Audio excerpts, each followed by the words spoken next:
Hello and welcome back to Cooking with Chef Dama.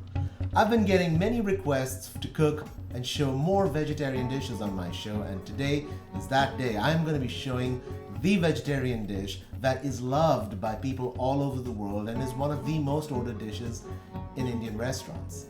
I'm talking about Saag Paneer. I'm talking about those wonderful little soft, pillowy like cubes of paneer, which is Indian cottage cheese, that's cooked in this delicious tangy spinach sauce. It is absolutely fantastic. And the bonus for those who have a hard time finding paneer in your local markets, I'm going to show you how to make paneer from scratch. We're going to use milk and lime juice, and that's about it. So today it's Saag Paneer with paneer made from scratch. And without any further ado, my friends, let's cook!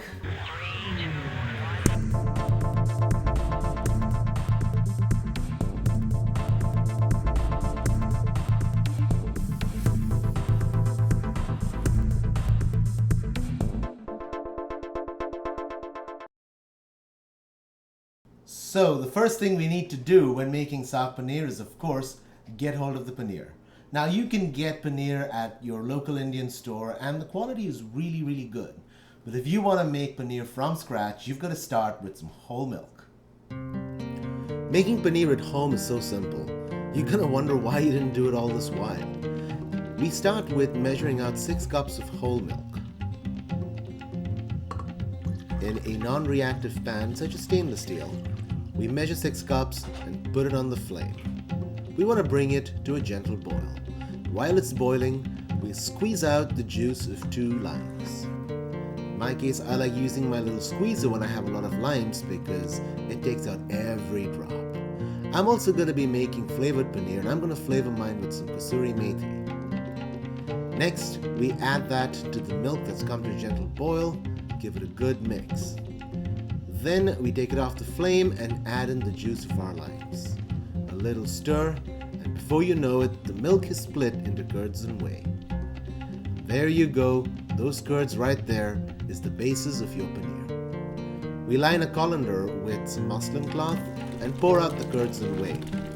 You want to drain out all the water and give it a rinse in cold water just to take off the excess lime flavor. Drain out all the moisture you can, and sometimes tying it to your faucet and letting it drip dry is the best way to get rid of all that moisture. Now we put it over the colander and place it under a weight and leave it for about 4 hours, sometimes overnight, for the paneer to firm up. And there you go, the paneer is firm and you can now cut it in slices and even cubes. And this is what we're going to do because that's what we need to make our Saag Paneer.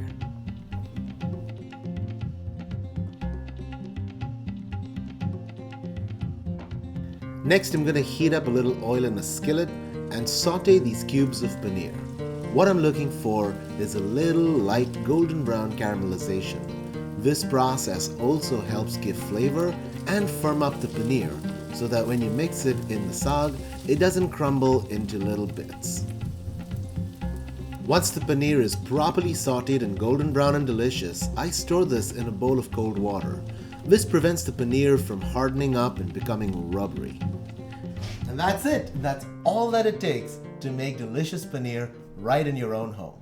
The next stage in the process, we're gonna make the saag. For that, let's get started with chopping some vegetables. A good chef always gets his mise en place done. Mise en place means putting everything in place. And we start with chopping 2 onions. We follow this with 2 Roma tomatoes. Chop them fine. And then we take the stems of the spinach, give it a good rinse, and blanch it in a little bit of warm water. We want the spinach to stay in the water for not more than 3 to 4 minutes. We cook this uncovered. When the spinach is bright green and wilted, drain, rinse till it's cool enough to manage, and put it in a food processor to make a smooth puree.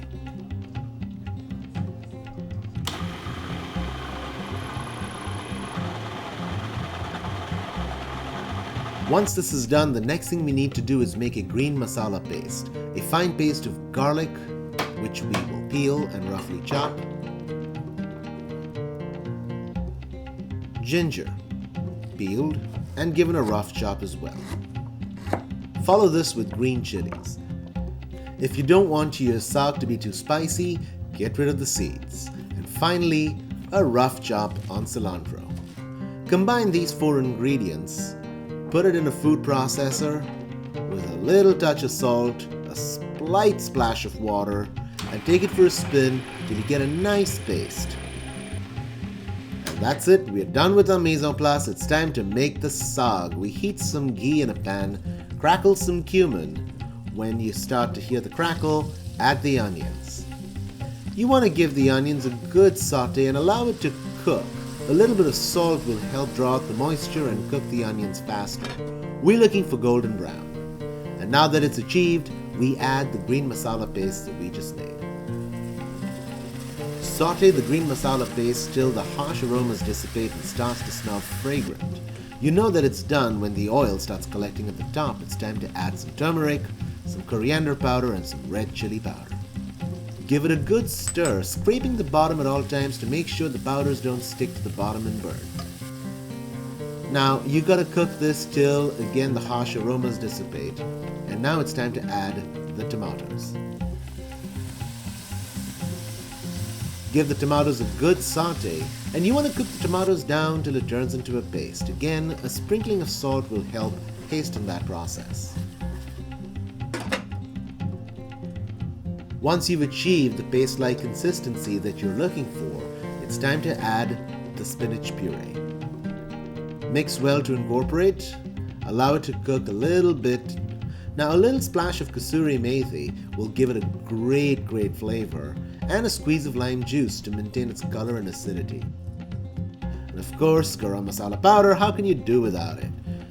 Finally, we drain the paneer, squeeze out the excess moisture, and just mix it in with the saag. Don't overwork it, you don't want to crumble the paneer, you want to be gentle. But make sure it simmers in the saag, cover it cooked, and it's ready to serve.